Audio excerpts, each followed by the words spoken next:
दूसरा गद्यांश next page पे। अन्यस्मिन् दिवसे, दूसरे दिन, अन्यस्मिन् मतलब दूसरे दिन, प्रातः मूषकाः, सुबह चूहे, श्रृगालं दृष्ट्वा, सियार को देखकर चकिता भवन्ति, आश्चर्यचकित हो जाते हैं। मूषक राजः तं पृच्छति, चूहों का राजा उनसे पूछता है, भवान एवं किमर्थः स्थितः अस्ति, आप ऐसे क्यों खड़े हैं। श्रृगालः अवदत्, सियार ने बोला, यदि मैं चतुरः पादान्, चारों पैरों से, धरायां, पृथ्वी पर, स्थापयिष्यामि, रखूंगा, पृथ्वी पर अपने चारों पैर रखूंगा, तदा पृथ्वी अधः गमिष्यति, तब पृथ्वी नीचे चली जाएगी। यहाँ पर तदा, अधः, यह अव्यय है और यदि भी अव्यय है तो अधः का मतलब होता है नीचे, तो नीचे ही का पर्यायवाची अधः और अधः ही का पर्यायवाची नीचे ही होता है। अतः अहम एवं स्थितः अस्मि, इसलिए मैं इस प्रकार स्थित हूँ। यहाँ पर स्थितः स्था प्लस त, धातु में तिष्ठ भी है, तिष्ठ धातु का स्था बनता है, तो स्था प्लस त। अन्यः मूषकः पृच्छति, दूसरा चूहा पूछता है, भवतः मुखम, आपका मुंह, सूर्यं प्रति किमर्थम अस्ति, आपका मुंह सूर्य की ओर किस लिए है।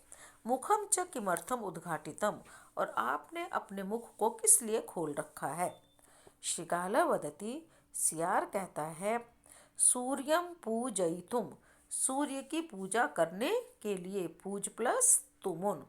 मम मुखम सूर्यम प्रति अस्ति, मेरा मुंह सूर्य की ओर है। अभी मैंने पहले पैराग्राफ में आपको बताया, सूर्यम प्रति, प्रति के योग में हमेशा क्या विभक्ति होती है, द्वितीया, और समीपम के योग में हमेशा षष्ठी।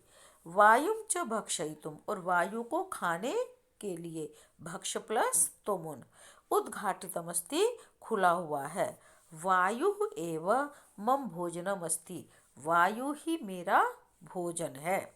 यह गद्यांश पूरा हुआ। आपको गद्यांश की हिंदी नहीं करनी है, सिर्फ आपको मैं बार बार कहती हूँ ना, पढ़ाना समझाने के लिए है, कि जिससे आपको क्वेश्चन आंसर जब गद्यांश दिया जाए तो आपको क्वेश्चन आंसर पता हो कि ये अर्थ, इस लाइन का क्या अर्थ है और उसमें क्या क्वेश्चन का आंसर आएगा, इसलिए आपको बार बार गद्यांश पढ़ाए जाते हैं। पृथ्वी में वही है आपका, धराया, पृथ्वी पर, धराया सप्तमी का एक वचन। तो जो विभक्ति होती है, अव्यय होता है, उनको आप ध्यान से रिवाइज करेंगे, पढ़ेंगे। जो अंडरलाइन, जो अव्यय होता है उस पर भी अंडरलाइन, जो प्रत्यांत शब्द होते हैं उस पर भी अंडरलाइन, और जो उपसर्ग युक्त पद होते हैं उन पे हमेशा अंडरलाइन अवश्य कर दीजिए, क्योंकि आपको इससे पता होगा कि ये इम्पोर्टेंट है, यानी ये प्रयोग सिलेबस के में भी और वैसे भी पूछा जा सकता है। भक्षयितुम, पूजयितुम, स्थातुम, जितने भी हैं वो एक लाइन में लिख लीजिए। जो उपसर्ग वाले प्रत्यय शब्द हैं उनको एक लाइन में लिख लीजिए कॉपी के अंदर, और जो वृद्धि संधि वाले हैं, दीर्घ है, गुण है और वृद्धि संधि वाले हैं, उनको आप एक तरफ लिख लीजिए। आपको पता लग जाएगा कि कौन कौन से प्रश्नों में कौन कौन सी चीज़ आ सकती है। इससे आपको अंडरलाइन से भी पता लग जाएगा और आप लिख करके उसका रिवीजन भी कर सकते हैं। धन्यवाद।